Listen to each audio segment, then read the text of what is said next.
In part 2, we tackled the impedance mismatch problem head-on. Solution number 1. Introduce transformer T4 to isolate the mismatched 3.48 kiloohm UVT coil from the high impedance coils on T3. Theory: eliminate the parallel current distribution problem. We prepared the installation at Anchorage, but during circuit verification, we discovered the number 2 UVT coil polarity was reversed. We corrected it even though polarity shouldn't matter on a passive AC load during steady-state operation. We tested the system energized. We entered split mode. Try natin i-open. Power pack number 2 MCCB tripped again. Trip pa rin. Why? We hadn't yet addressed the transient voltage coupling through the shared primary source. Part 2 taught us the value of methodical iteration. Test before test safety, ghost voltage recognition, ring topology benefits, but we still haven't solved the core problem. Today, part 3, we complete the T4 installation and introduce the timing element that changes everything. Let's probe it on.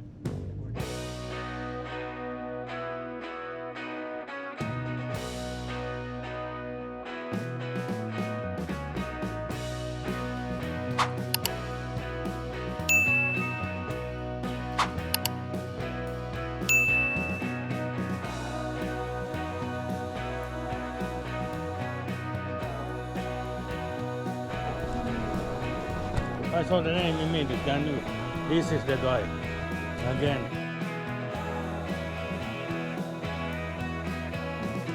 See you next time, mate. Sige, Good thank you luck. very much. Bye.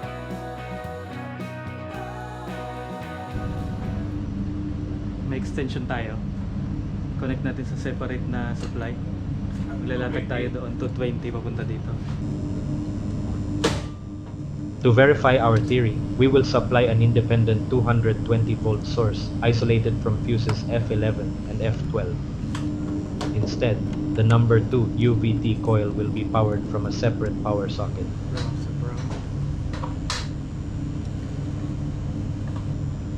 So ngayon may independent supply na siya.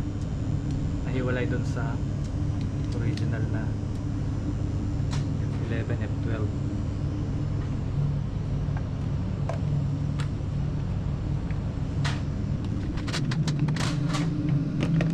Saksak ko na.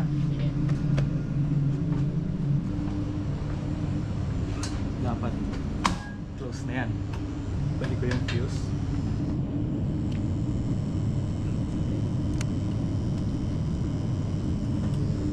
Energize ng coil.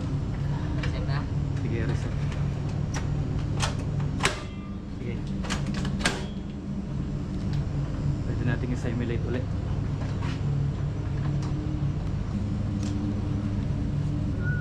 Sync.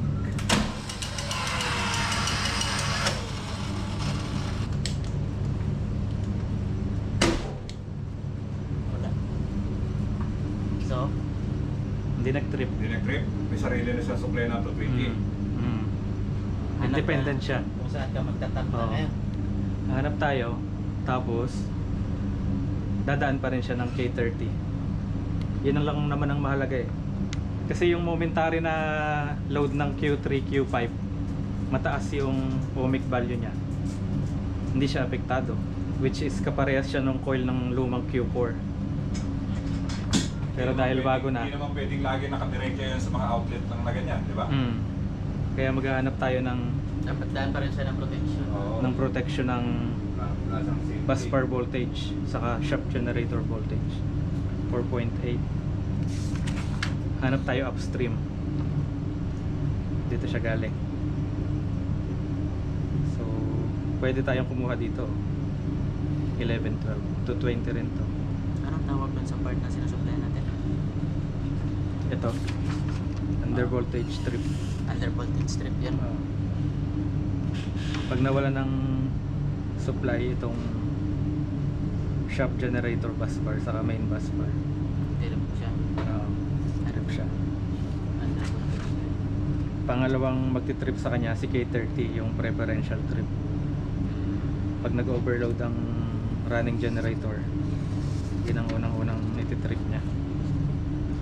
Mga heavy load. Voltage strip. Yan yung hinahanapan natin ng ibang supply. system natin, magkaroon siya ng stable na voltage So, hiwalay na na lang. hindi maapektuhan yung inrush current. So, ang tanong, saan tayo kukuha? Pwede tayong mag-introduce ng isa pang transformer, 380 to 20, katabi nito. Tapos kukonek din siya dito, nakaparallel siya dito sa 380 na to, primary. Tapos yung out niya. Meron kang another transformer, secondary, pupunta na siya doon sa dedicated na Q4 coil. Kasundan pa rin ng fuse Maglalagay tayo ng panibagong fuse para lang sa kanya. para sa kanya. And then yung auxiliary contact ng K30 kukunin din natin. Tingnan natin. Si K30, ito. Meron pang auxiliary contact na normally open. 83, 84. Doon tayo kukuha. Lalatag tayo ng wire. Ano yung magko-compensate sa kanya? Capacitor. Sige, mag-experiment tayo. Huwag muna tayong mag-wiring. Maglagay tayo ng capacitor doon across Q4. Hanap tayo. Yung isa pa, Ano yung isa? 2.57 microfarad. 4.05. Doon muna tayo sa madali. Ayos no. So daan muna siya kapasitor bago dyan. On the job. On the job play. Nako doon sa ano? Capacitor. Sa fuel. Connect. Walang yung dito.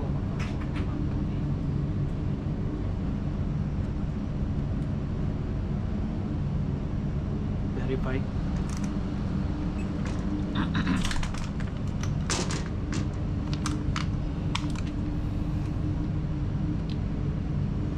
Lagi akong gumagamit nito para accurate ang reading. Reading no? May contribution minsan ng gloves or kamay. May resistance. Okay. 4.05. Kasi 12 sa blue.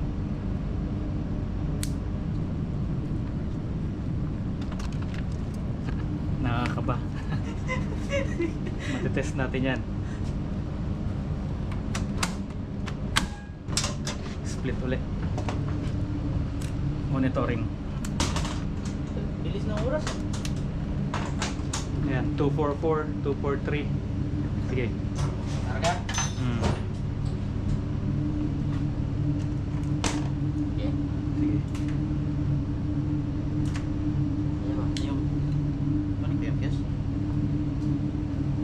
Link fuse. Nakakonect naman, may supply.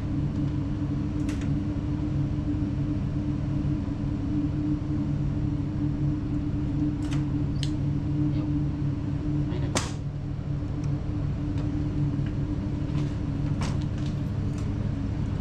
alin nga yung fuse ng pag-complete? 9 and 10. Saka yung 7, 8. Buo naman. Oo naman. Oo. Tingnan ko yung K4 nakabuka. Ito K3. Naka-open. Tingnan ko muna to. F7, 8. Meron. Meaning close siya.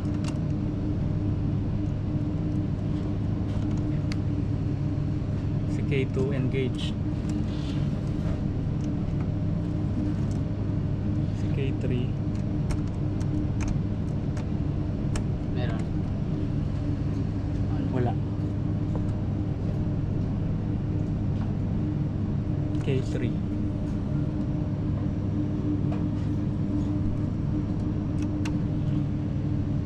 ito meron. Si K4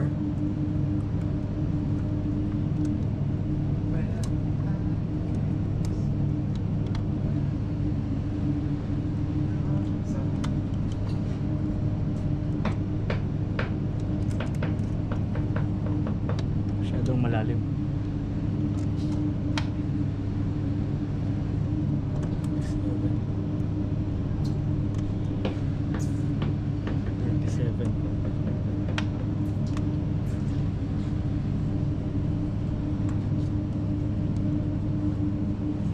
K3 disengage. Tingnan natin. Bakit wala si K3?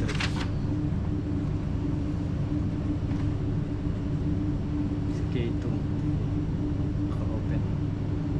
Dahil dito may booster voltage ka. Dahil dito ito open. Pero dapat si K4 energized din para mag-engage si K3. Dahil wala si K3 hindi ka makapag-synchronize. Bakit wala si K4? Sige, 4. Walang supply to.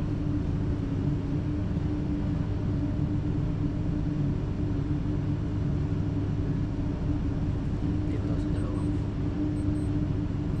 Use to fuse, 11, 12. Si Q2 naka-open ngayon eh. 34 to F12. Kaya sukatan ko.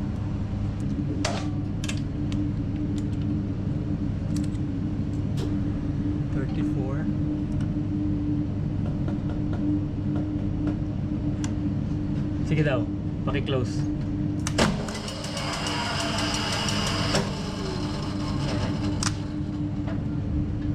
Yes, Dito dumaan yung ano, oh. dumaan sa'yo. Dumaan sa multimeter yung contact. Ngayon. Hindi nagko-close yung ano, auxiliary contact ni K20. Nag-close na, 'di ba? Oo. Sukatan ko ngayon yung 33, 34. Lasayas. Oh, open oh. Open siya. Oh, dapat close na yan eh. Momentary ka lang nag ano. Nung momentary ka lang nag-switch. Para lang. Momentary lang ano to, nag-contact. Ngayon dahil binitawan mo na tong CS1, balik na siya sa de-energize. Mag-energize lang siya once na inano mo to, close. Tapos, paano to? Contact niya? Yung K20 contact yun ng ano eh, yung 34, 34, 33, 33, 34. 34. Duda ako eh. Kasi once na nag-switch, nagka ng S1, Pwede pala dito yun? dumaan. Nagiging pat yan? Nagiging pat to kapag resistance mode. 'Di ba nung pinakita ko sa iyo sa promo, Oo. resistance mode. Umiilaw yung pula Ah, yan yun. dahil dito Sa dumaan yung ano, failure na. shunt resistance to na very low. Kaya dito dumadaan. Ay ba, mangyari yun, ganun lang gawin ko. Anong setting nun? Ohms? Ohms. Tapos, connect ko 33, 34, ganun. Reading. Tapos, ipa-connect ko. Close na ngayon, 'di ba? Oh, Sige daw, try na. naka-on yan, connected. Bakit walang ilaw? Naka-on na siya. Busted siguro to. Busted yan.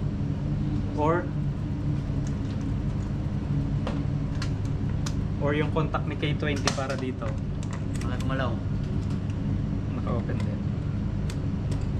Oh, wala din. Wala. Walang power? Wala. So, DC, AC. problemado yan. Si H3, nasan si H3? Ayun. Sa K2.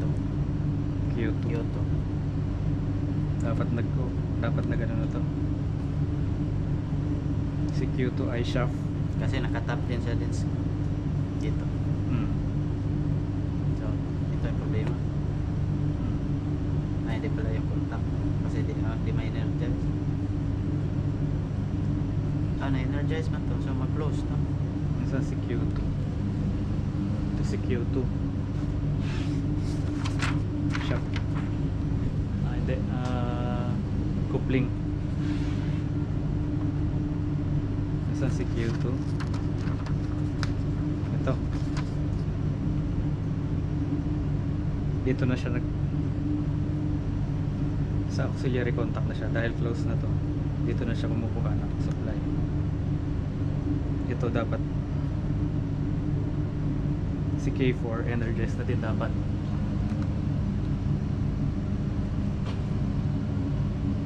Si K2 naman ang nawala oh. Na-de-energize si K2, si K3 ang na-energize. si K2.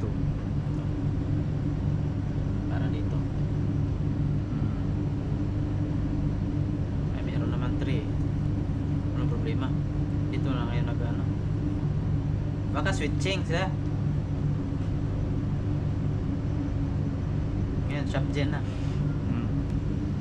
Ngayon i-ano natin, i-split natin. Sige, ano ka?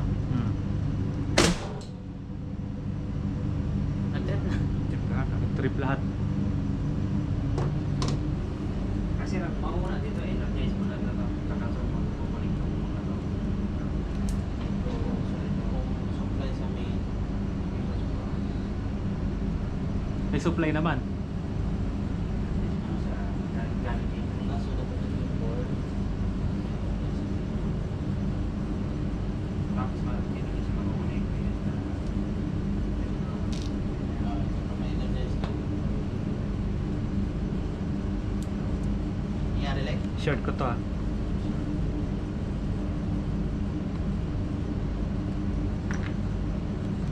May supply. Sige, ulitin natin.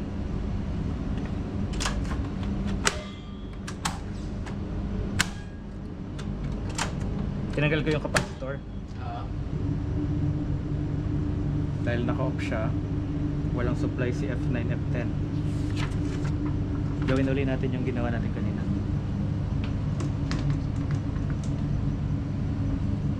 I-close mo to. Pero sa 33 ako tutusok, saka sa F12.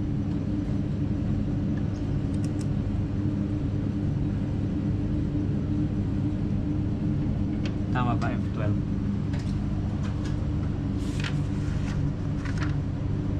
Kanina sa 34 saka F12 ako tumusok. Ngayon naman sa 33 saka F12.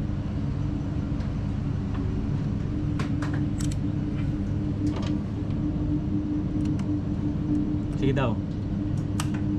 Wala. Wala. So dito naman sa 34. Sige. Wala na.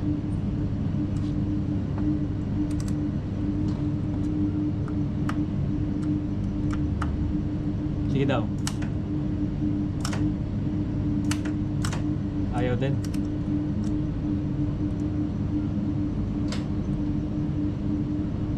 Okay. Sige. Wait.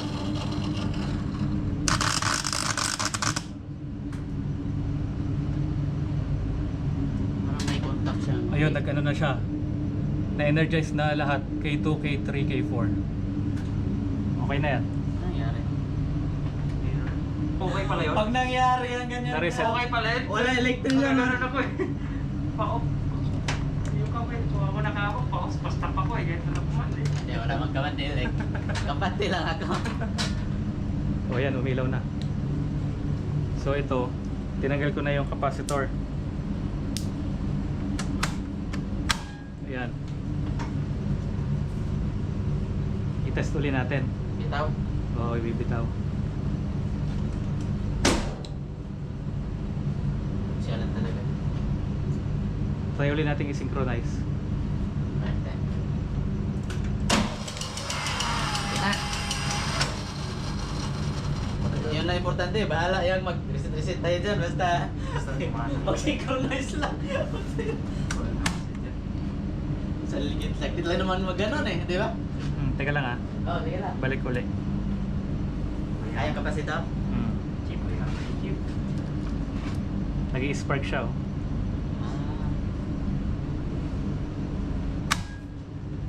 Technique capacitor dyan. Bitaw?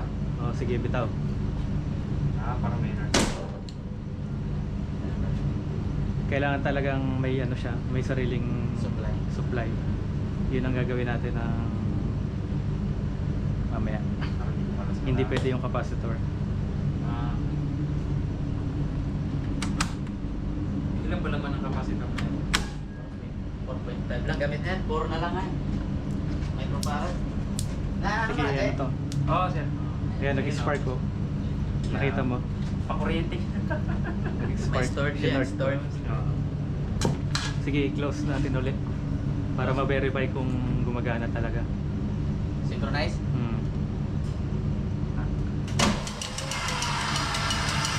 Wala naman tayong ginawa doon kanina, no? Oo. Tapos nagkagano, tapos binalik, okay lang siya.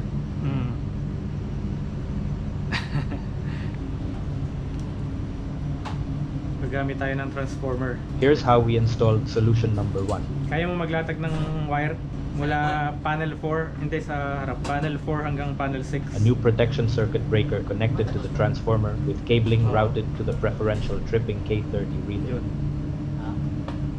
Doon sa K30. Same lang yan. Dito lang siya bababa. Saan natin padaanin yung wire? Mula dyan, dadaan sa ibabaw, dito ang bagsak. Pag na-open mo yan, makikita mo na yung route bababa. Hanggang K30. Meron kayang space dyan para sa transformer. Meron dito eh. Tingin.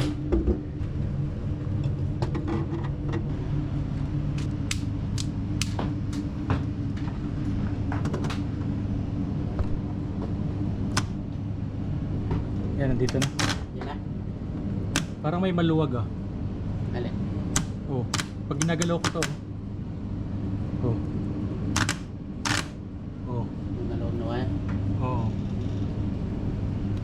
Ito, galawin ko to. Oh. Oh, maluwag na. Ito. F11. Yan pala yung kanina siguro. Hindi rin. Posible.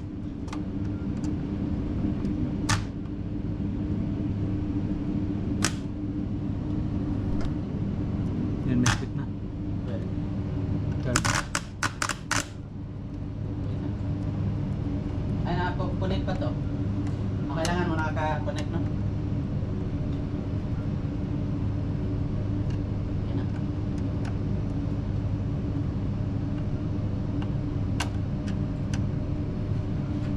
Hindi ko pala nakikitan kanina. Now, I recall Butas na ko rito. these were the terminals I missed retightening Oh. during the temporary independent power supply connection to number 2 UVT coil. A real-time mistake. A valuable learning experience. Yun, okay na.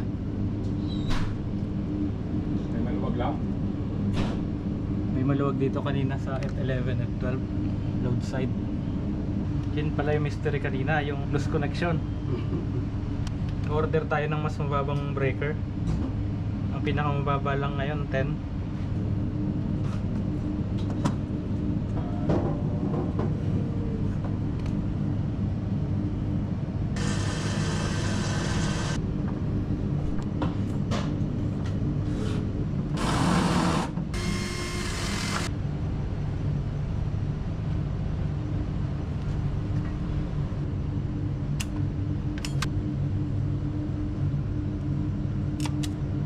Diyan na siya dadaan sa pan na yan. Parang breaker na yan.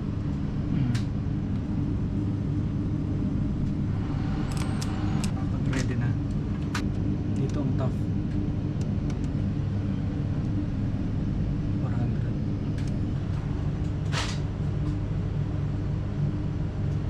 K30.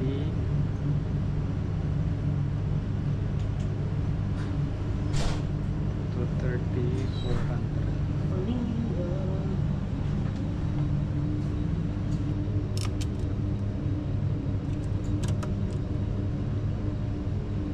Buti may spare pang auxiliary contact.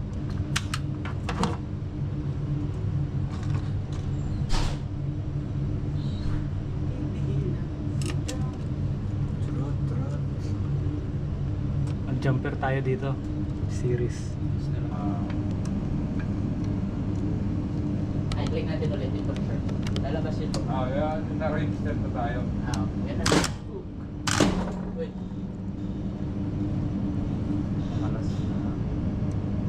Naglulus. Ayaw pa na magkapi. Di ba? Buti naka-overall ako. Yan, okay na. Hindi, mag-plus-plus yun. Yan yung supply sa ano, 380 transformer. Blue button confirm.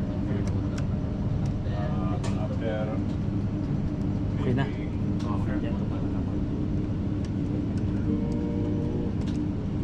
Secure na yan. Check. Check.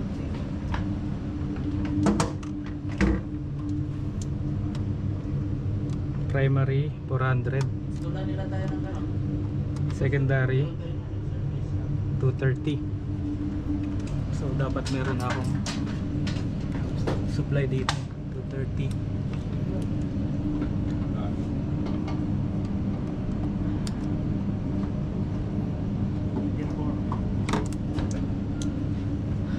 Ano yun, nag-trip lang? Yung transformer T3 na wala ng primary supply na 440, sudden power outage dahil nagko-connect ako dito, nilawagan ko. Energize.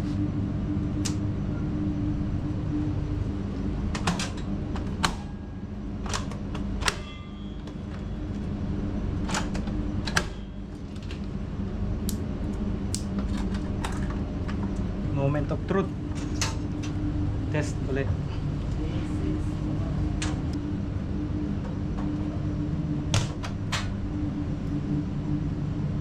Pasok. Play.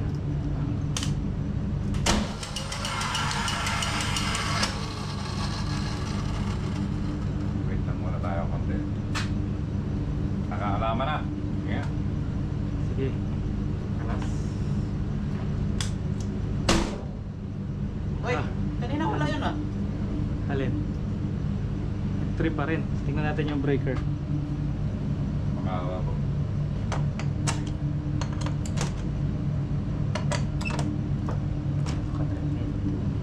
Naka-on naman. Naka-on. Ang problema kasi, nag-top din tayo sa same transformer primary. Yung galing dito, ano? Oo. Papunta dun sa isang transformer. Sa kanya pa rin nanggagaling yung load. Transformer na nandito. Dito siya nag-top dito.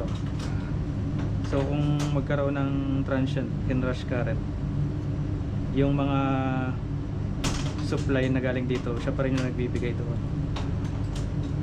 Hindi katulad nung nag-ano tayo doon sa Sa outlet. independent na 220. Kaso wala naman na ibang kukunan na sariling transformer. Hindi na tayo pwedeng kumuha beyond this F7, F8, saka F9, F10. Here's why it failed. Both T3 and T4 share the same 380 volt primary source. During the split mode transition, transient voltages on the common primary side still coupled through to both secondaries, creating the same problematic voltage dip on the new coil. Physical separation wasn't enough. We needed something else.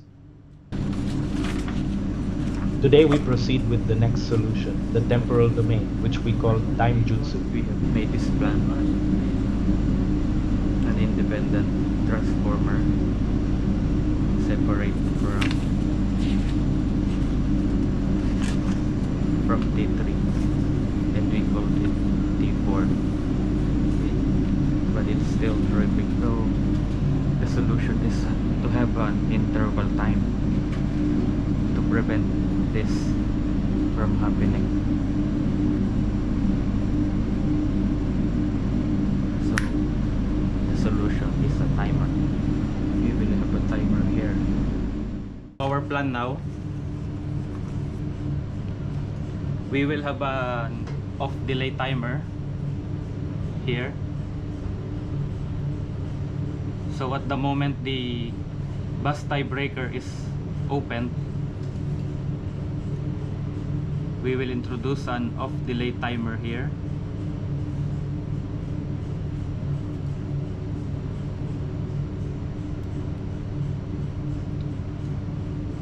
Let's say 1 second. We will call it T4.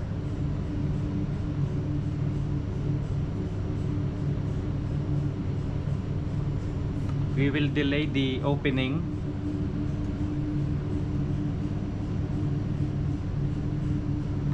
of this contact T4.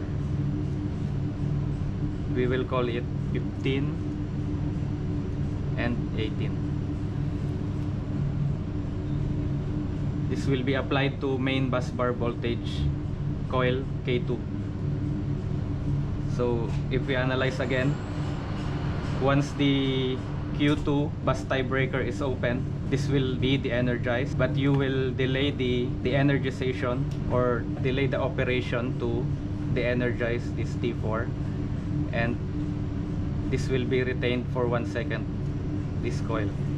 So you will now have a different time interval between interruption at K3, which is instantaneous, and this K2 will be after 1 second. So T3 supply voltage is stable, and you will not have an interruption to the UVT coils of power pack number 1 to 3. So let's make it into action. We have found the third timer that we will try. This is model RE7MV11BU, and here it is. A1 and A2 is for 110 to 240 volts, 50 to 60 hertz. And then you have Y1C2 here as the switching coil. Here we have Y1C2 energized, then the switch. How should we connect this?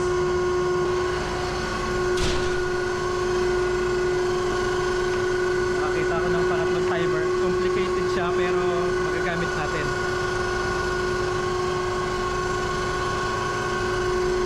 Bakit maraming setting? Marami. Meron pang switching logic.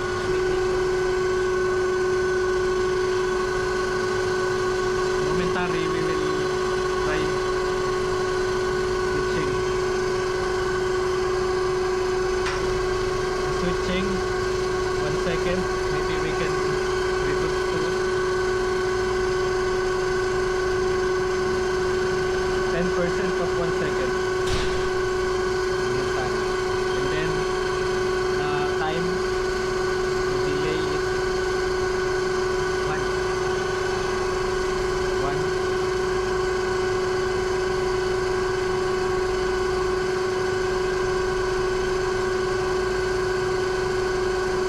1 second. Multiplier 100%. Dami naman yan. 100%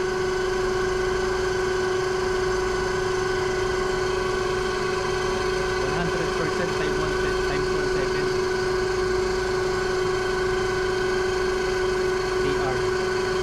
DA, the switching time.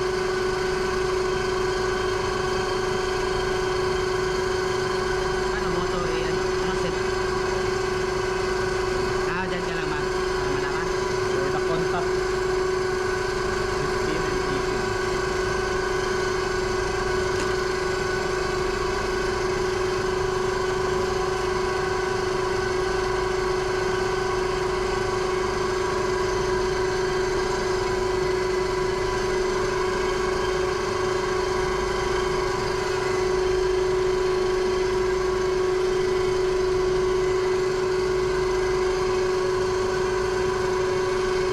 Coil energized.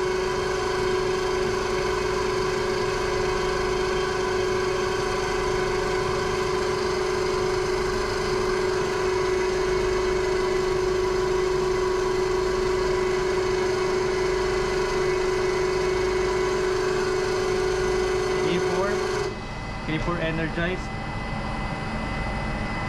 and then at the moment the bus tie is open. That's it.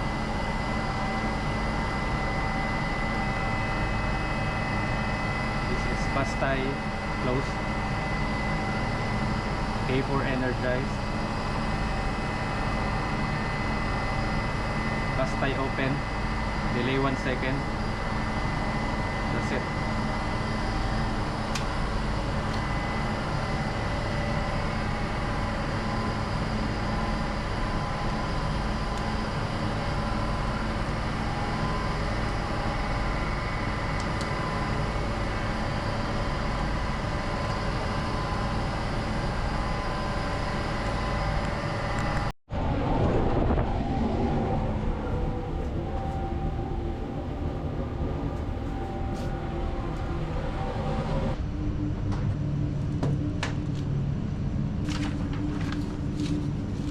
K4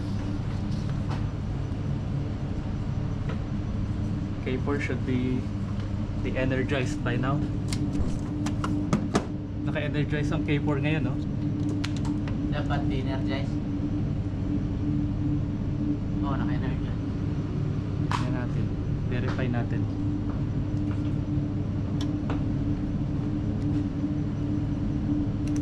Tama kasi naka-energizement ng Q2. Tama.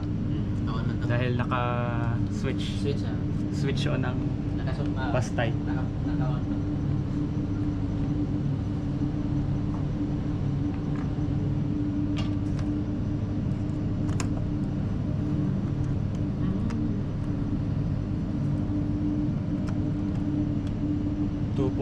volts.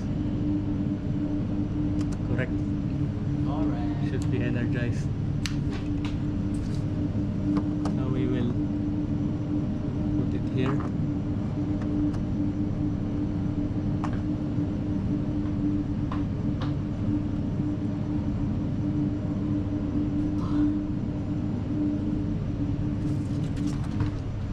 We will revise.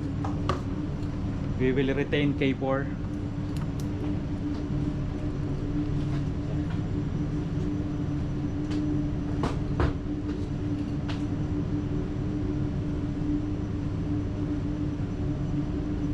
We will retain K4 here.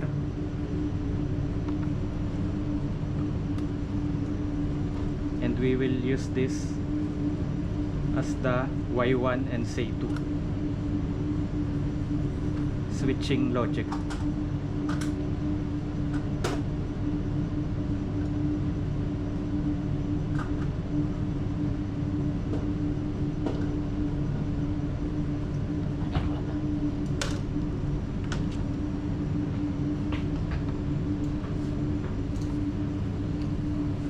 We retain K4, 13 and 14, and that will also be the switching logic Y1 SAE2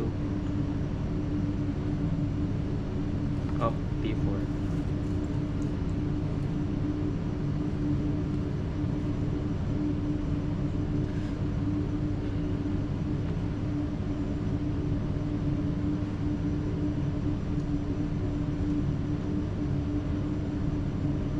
And you will have new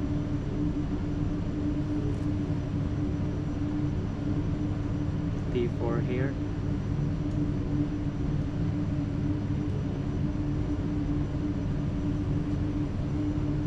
which is an off delay 15 and 18, normally open.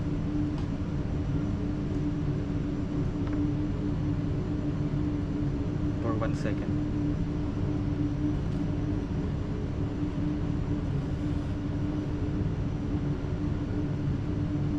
First we will parallel A1 to A1, A2 to A2. This will be always energized.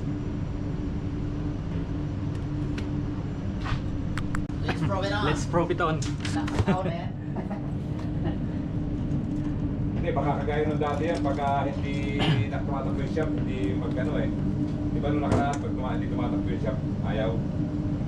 Wala natin na yan. Tingnan muna natin ngayon, tapos mamaya pagtakbo, final verdict. Pwede rin siyang i-test kahit ano. Kahit naka-split. Naka-split. Pali pa rin yan. Kahit walang shock generator. Pero yung full ano niya, maganda may shock generator. Kasi yung redundant power galing shock, yun yung actual test Actual. na may redundant power. That's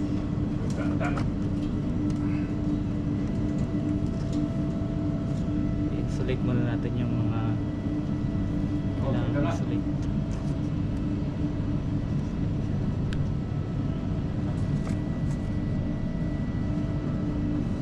Hindi ko magamit bang power bank? wala. What you want?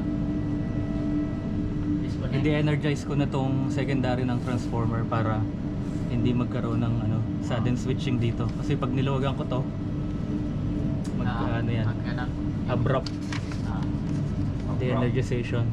Nagaling ko na to. Sige, balik. F11, F12.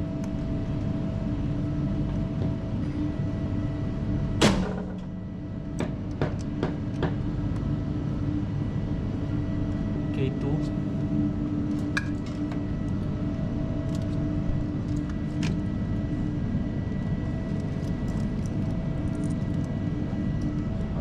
A2 going to A2.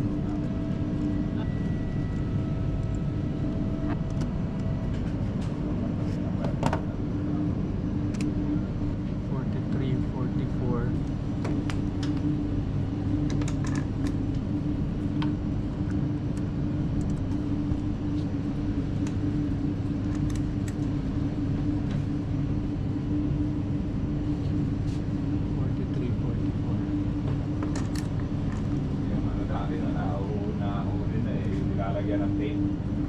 Connected siya pero may tape. Lalo dito sa ano. Sa likod. 4344 is dead. We can remove this.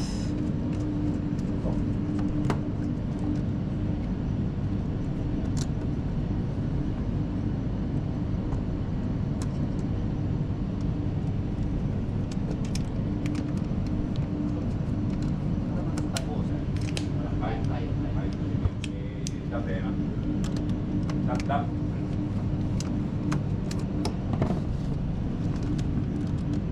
Nakong kaki. Struggle is real dear. Sa Sige. terminal. Ayan o, na-stuck. Ayun isang ano. Yung A2. Dumikit. Hindi na-align Ah. yung A2 terminal dun sa butas niya. Yung thread niya hindi kumakapit.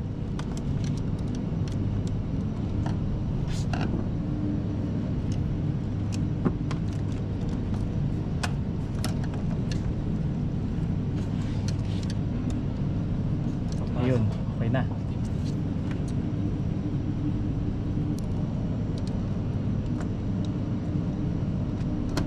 Okay na, kumapit na.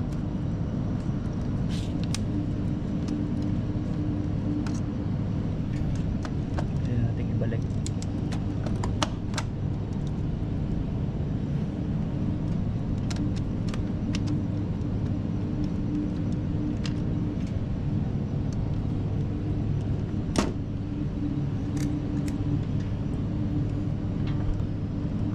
Check continuity. Good.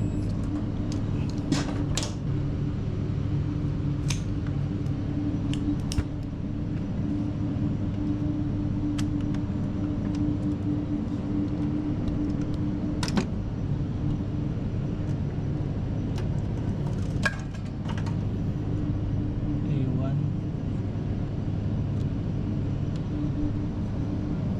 Titan. Continuity check. Good. Next. Disconnect 13 and 14. 13 and 14 is live.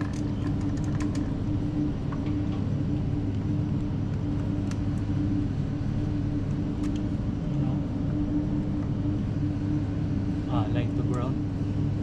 Ito yung sinasabi ko na delikado. Nagsukat ka ng line to line or contact to contact. 13, 14. Dead. Akala mo dead.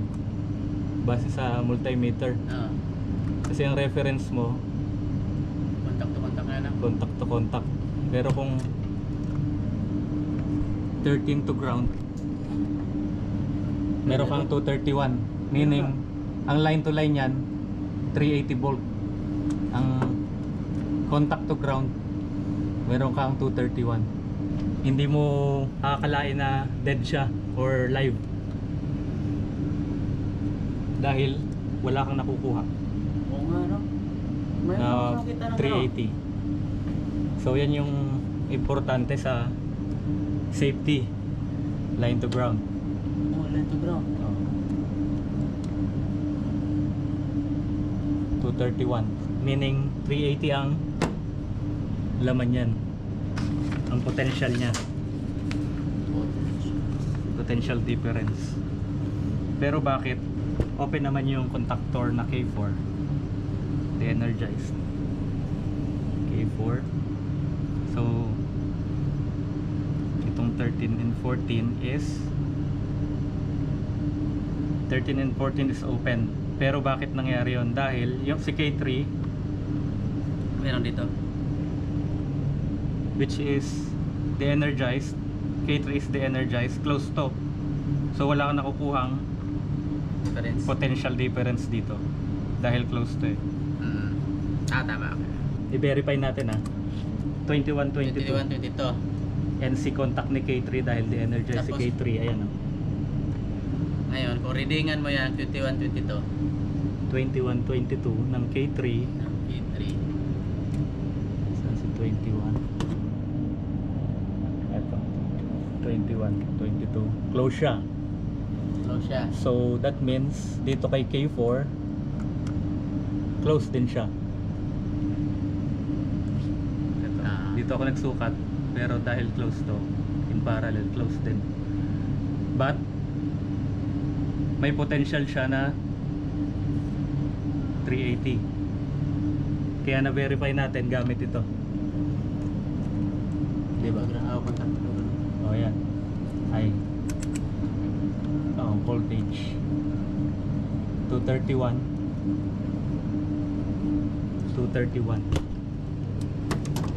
So ingat. Mag-iingat tayo dahil sa ganyang situation. Kaya pala. So ito yung wala na supply Naranasan ko yan na ano ko. Kung gusto mong maging safe ka dyan, pwede mong i-de-energize to. Si 4F7, si 4F8.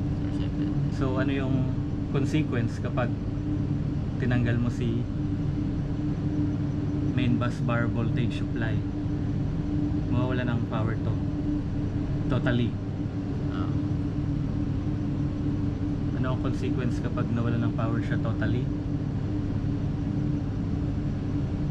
Mawawala ng supply ang auxiliary Diesel. voltage. Generator din. Logic lang naman yan para ma-close mo to.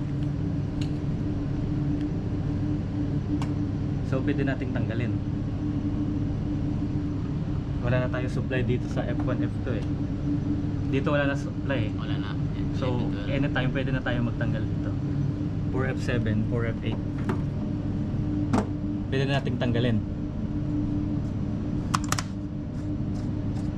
So wala na ring supply si K2. Nag-open na siya.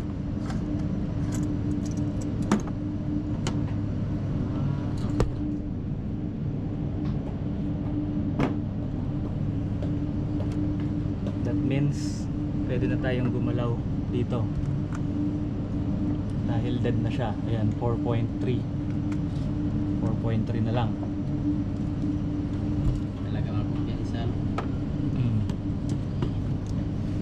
Pwede na natin tong tanggalin.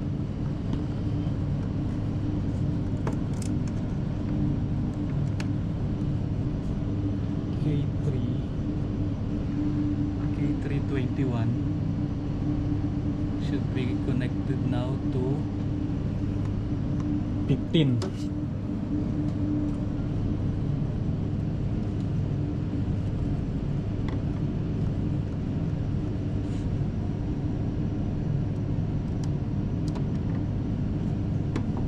Then 14 To A1 or A22. Sa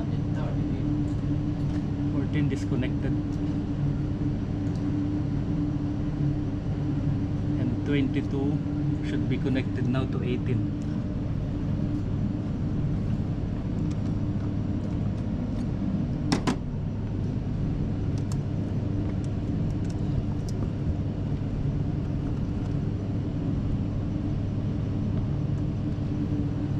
Verify.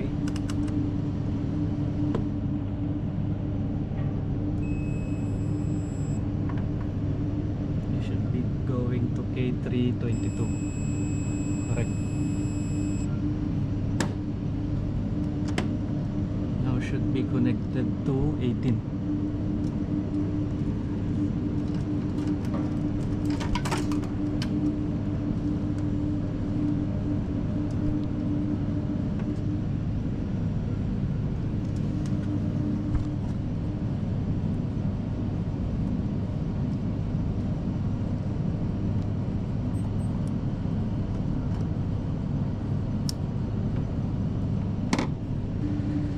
And then say 2 now connected to K4 14. Say 2.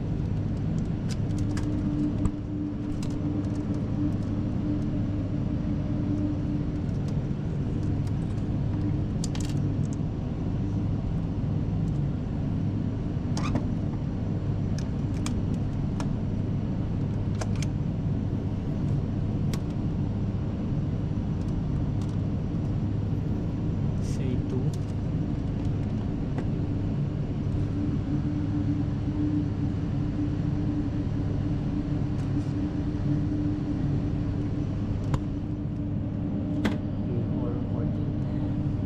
Double check.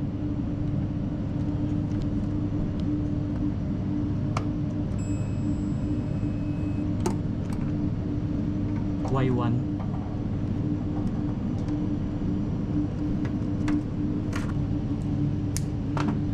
Y1 of the timer to K4 13.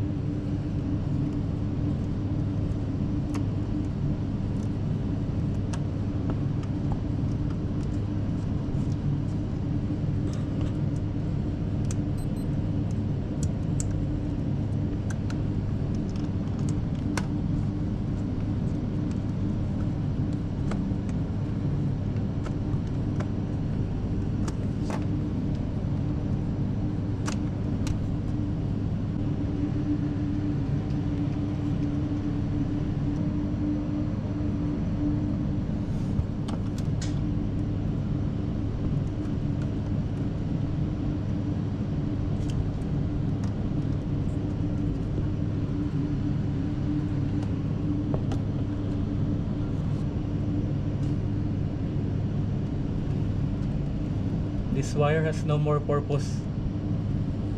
Ha? This wire.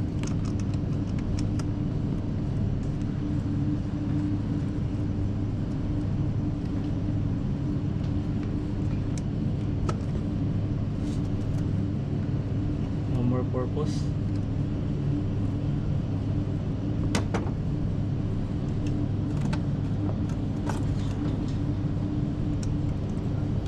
Instead we will put it here, K321.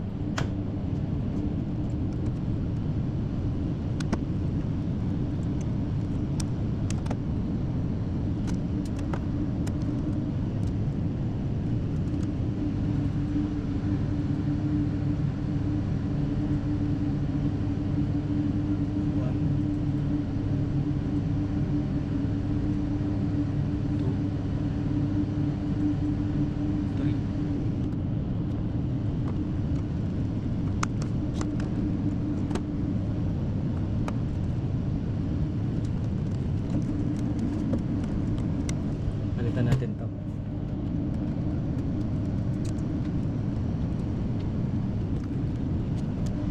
Double check.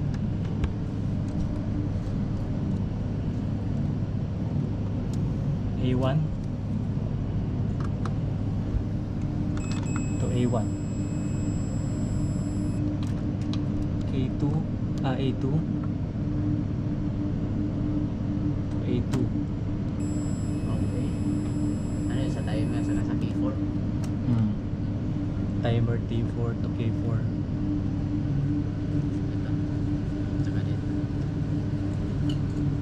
Done. Ito naman. 15 open.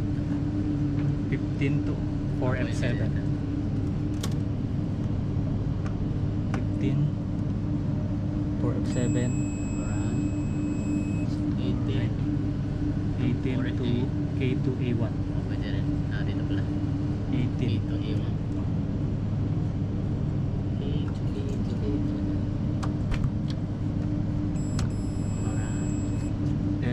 ISO 2 K3 22. Triangulation method K3 22 to A1.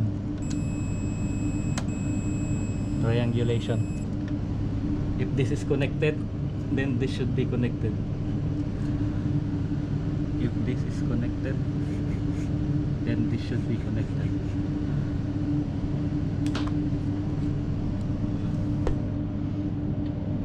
Next, 13 and 14. Y1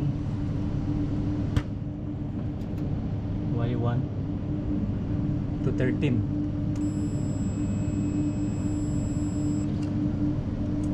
Say 2 to 14.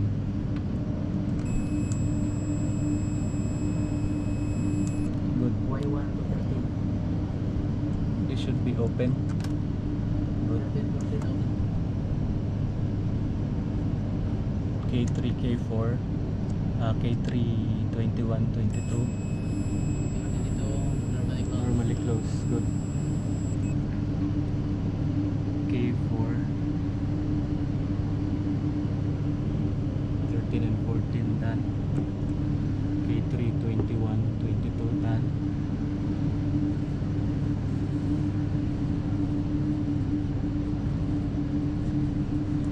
A1, A2 coil 600.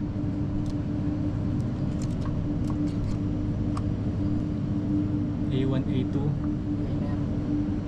600 0.6 kilo ohm. 0.6. Auto range. Tingnan mo yung auto range niya, oh. Nakasukat ako dito ng 0.6 kilo ohm, Oh. which is the same here, 0.6 kilo ohm auto range. Pero kanina, ang sukat ko kanina 600 ohm kanina dito. Yung unang sukat, di ba? Oo. 600. Oo. Ba't ngayon nagbago? Nagbago lang ng ano siya, prefix, suffix, may kilo ohm na. Pero yan ang magic of auto range. Kanina nagsukat ako 600 ohm, Pero pagbalik ko 0.6 kilo ohm na. Auto range. Oo. Yun yung magic ng auto range. Same lang ang value, Same lang. kaiba lang ng suffix.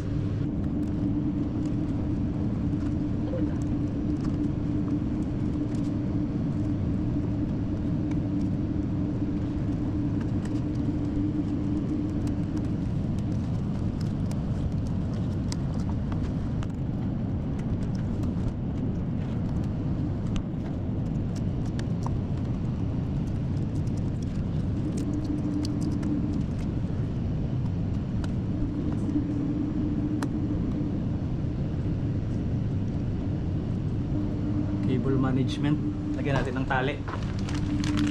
Pwede nating lagyan to ng cover.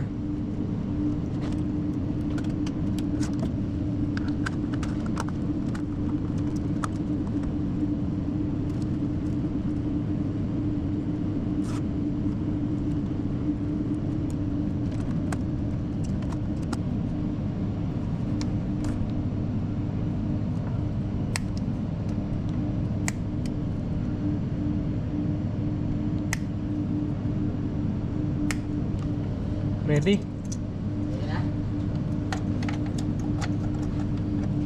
Oh, yes. Energize. F7, F8. K2 close. Energized. K2 and K3 440 volts. I mean 380. Sanay ako sa 440 ah. Dito lang ako naka-experience ng 380 eh. Tapos fuse F11, F12 balik. Yung fuse nila ba?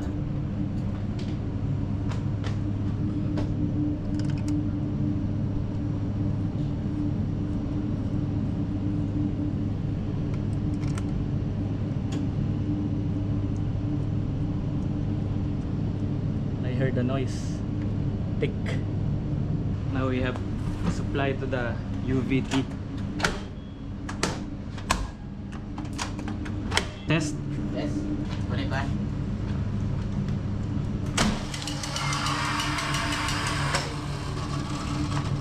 Wait. I want to see if the timer is energized. K4 is close. K4 is close.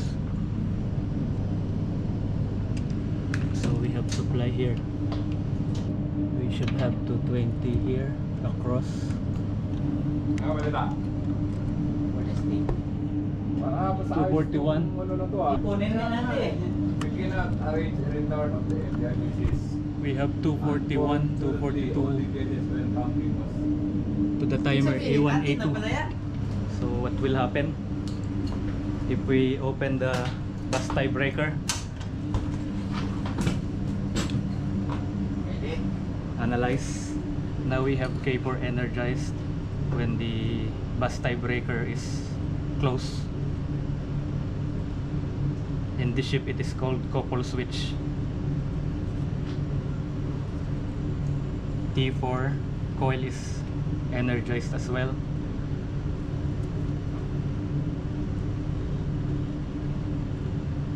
Then you have K4 13 and 14 normally open, contact close. At the instant we open the couple switch, this will be de-energized, but this T4 15 and 18 normally open, contact will wait for 1 second before it will open, and K2 will remain energized for the same period. Since now K3 is also energized because of this loop, it will de-energize first, Unfortunately, only in cases when and then the interval of 1 second will follow K2 de-energize. Palagi yan, basta halimbawa Halimbawa, stop. Oo, nag-emergency stop. Low frequency, nag-trip. Pagbalik mo, hindi na. Meron na pumuputok dito. Although naka-off si Q2, shop generator stop, Q2 breaker or shop generator breaker is open. There should be no supply to F9 and F10 from this bus bar. But since K3 and K2 is closed, main bus bar is supplying back up to this point. At the time of synchronization, shop generator incoming to bus bar, there will be a momentary backfeed from F9 and F10 going here back to K3. So you will have incidents of fuses F7, F8 or F9 and F10 tripping for 28 years. So now we will improve the system. We can have time delay for that synchronization. The time we open the Q2 breaker during split mode, K3 will first be de-energized since we have this open.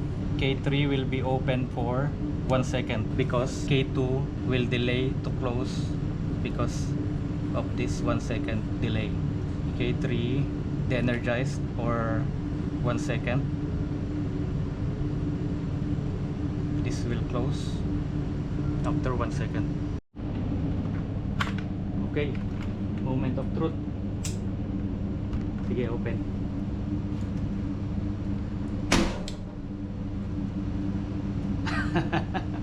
Mali yung analysis ko. Kasi nung unang analysis ko, okay. Ngayon nung nag-review ka na. Nagkaroon ako ng doubt dahil Nag-doubt ka na. baka magkaroon ng blackout dun sa circuit na to, secondary, kapag ito 1 second na nawala dahil inaalala ko mawawala to. Ito pala yung pag may maintain sa kanya for 1 second. Ayos talaga. So ibig sabihin ito, delay siya bago Delay siya bago mag-open. mag-open. Ngayon ito naka-close to. So naka-activate tong kito. Activate to. Tuloy-tuloy dito. Oo. Yun yung tinatawag na kinokontra mo yung sarili mong design. Sige na lang. Naka-design tayo na maayos pero may isang side ng isip ko na Nagda-doubt na ulit. teka, paano kung dito magkaroon ng 1 second blackout din dahil ito, hindi agad siya magko-close ng 1 second. Kaya parehas mawawalan between that time. Pero sabi ko, sige, testingin na lang natin. Siya na bahalang Doon na mag-isip makita sa sarili kung ano niya. ba. Oo, kaya success. Ulit. Ulitin natin, tingnan natin yung timer kung anong nangyayari. Hawak ko na yung coupling switch, ready to open. Inabangan ko yung timer. Let's check the timer, what will happen.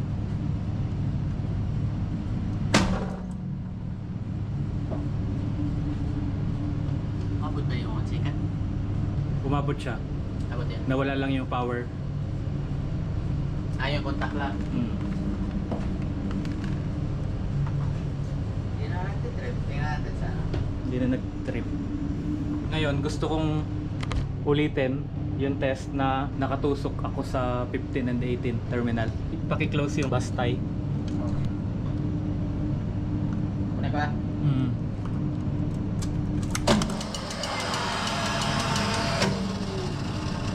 And then, tutusokin ko si 15 and 18. Okay.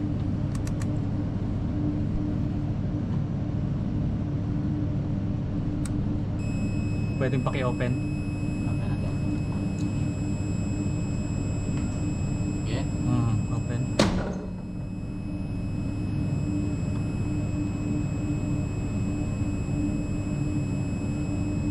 Saglit lang no?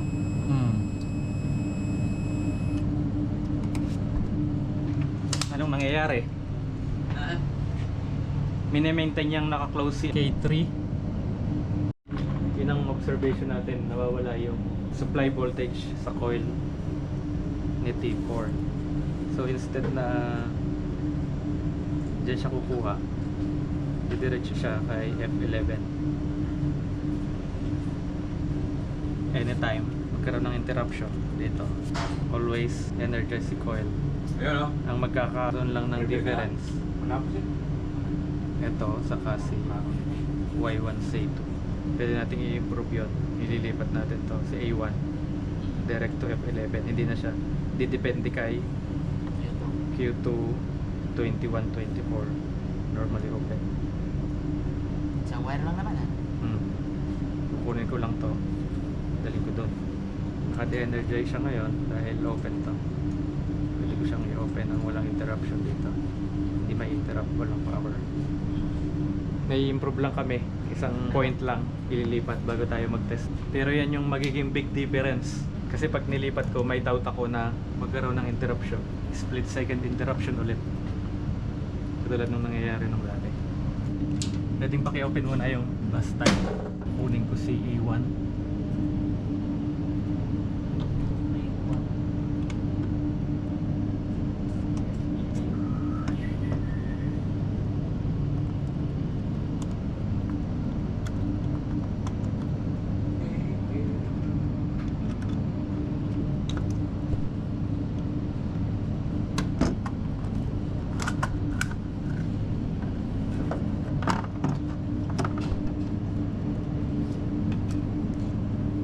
Madali ko kay F11.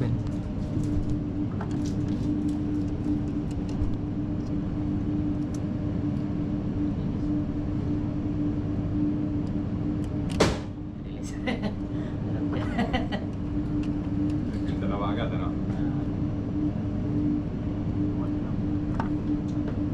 1-3 lang kasi pa rin kasi yung isa. Ito ko sa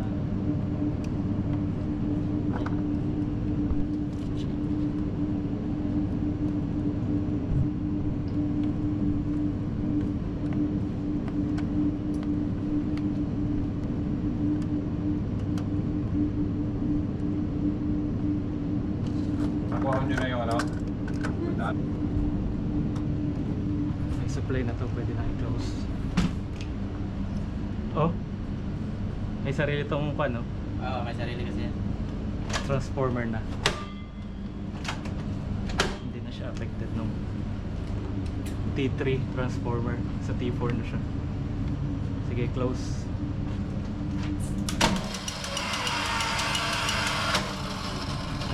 naka-energize na yung Timer. timer.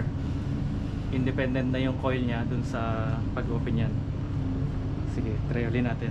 Open. Ayaw mo magsukat. Hindi na. Hindi na.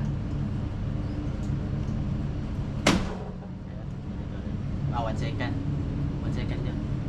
1 second pa siya bago Energize.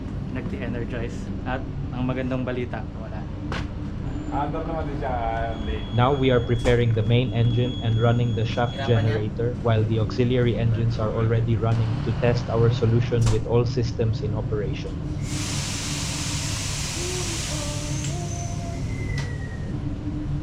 Alam mo, parang abig ha. walang auxiliary blower. Auxiliary blower ha.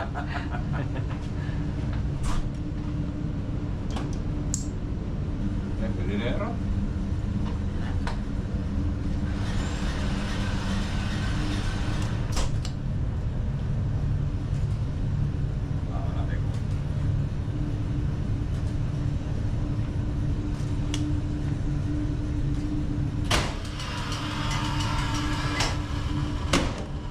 Yun. Ayos. Start natin yan mga barbaka. Sige. Para malaman natin. Naka-on. Coil voltage on. Oo. Grid. Kapag Pagka naka-on yung orange. Orange. naka-close yung 15-16. 15-18 pala. Ayos talaga. Nice naman. Hindi ko na lang lagyan ng pressure yan. Ganon din naman. Oh, basta nag-start siya. So, far so good. pwede mo na ipala yan. Pwede na. Ayos. Ayos na. Ayos. Problem solved. Problem solved.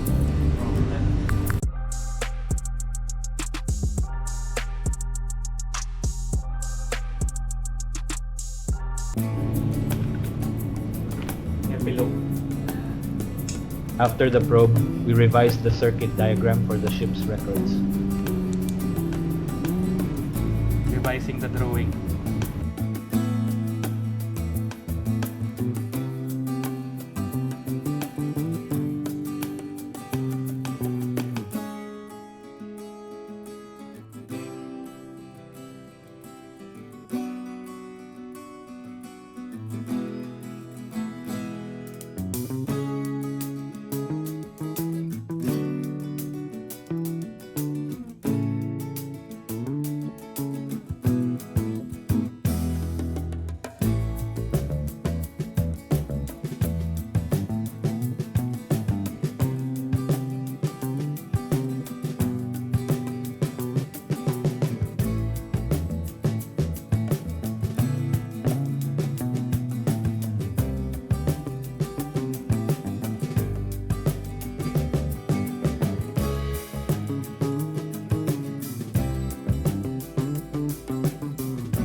And mark the new components.